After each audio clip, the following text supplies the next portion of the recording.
আইনের শাসন কোথাও কোথাও দেখছি, কোথাও ব্যত্যয় ঘটছে। বাংলাদেশ এমন একটা দেশ, চাইলেই আপনি অল অন এ সাডেন সব আইনের শাসন পেয়ে যাবেন, সেই দেশ এটা না।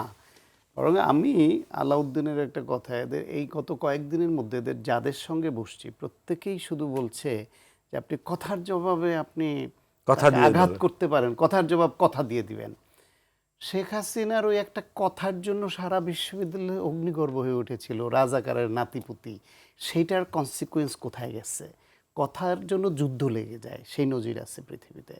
সুতরাং আর একটা বিষয় হলো, যে কথা ওইটাকে ঠিক কথা বলে, ওই কথার জবাবে যদি ওই সেম গালিটা যদি প্রতিপক্ষরা দেওয়া শুরু করে, গোটা দেশটা একটা নিষিদ্ধ পল্লীর মানে আদলে চলে যাবে।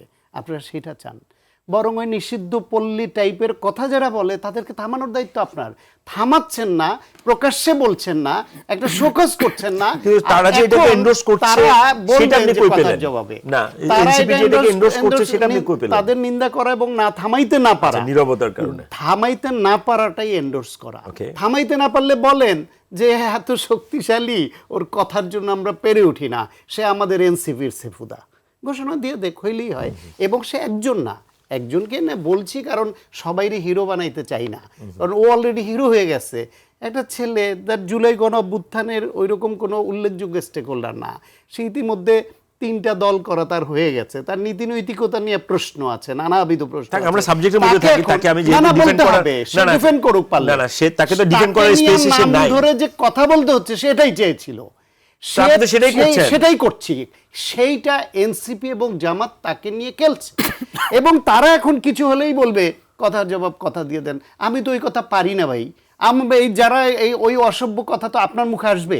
সুতরাং কথার জবাব সবসময় কথা দিয়ে যাবে না, এবং এটাকে অব্যাহত রাখলে তার কনসিকুয়েন্স এটা হবে, তার দায় শুধু এদের উপর না চাপায়া শুরুটা কেন হচ্ছে সেইটাও খুঁজে বের করতে। আর আইনের শাসনের ব্যাপারে আপনার যে বক্তব্যটা, আইন শৃঙ্খলা বলে আসলে কি অবস্থায় আছে? আইন শৃঙ্খলা পরিস্থিতি বাংলাদেশে এখন নানাবিধ সংকট। তো চাকরি নাই মানুষের, দীর্ঘ 16 বছর এই চাকরির জন্যই তো শুরু হয়েছিল এই আন্দোলন। রিসেন্টলি কি সমাজসেবা অধিদপ্তরে 312টা পোস্টের জন্য তৃতীয় শ্রেণীর বিজ্ঞাপন, 3-4-5 লাখ লোক অ্যাপ্লাই করে বসছে। 3-4-5 লাখ না ভাইজান, আরো বেশি, 12,34,409 জন অ্যাপ্লিকেন্ট। এর আগে 18টা পোস্টে, আপনার এমএলএসএস পোস্টে, পিয়ন পোস্টে 18 জনের 17 জন উচ্চশিক্ষিত। সরকার 1 কোটি চাকরি দিবে বলেছে। এখন এই সরকার বা এখানে যারাই আসুক, কোন লজিকে কি বলে যে রাতারাতি 6 মাস 1 বছরে এত লোককে চাকরি দেওয়া সম্ভব? বেকারত্ব, এই যে নানাবিধ সংকট, অর্থনৈতিকভাবে ভঙ্গুর হয়ে পড়েছে দেশ, সেই দেশে এখন বিরোধী দল আবার এই নানাবিধ ইস্যু তৈরি করে। তারপরে হচ্ছে গিয়ে আমি একটু বলি, আমার ক্যালকুলেশনটা বলি।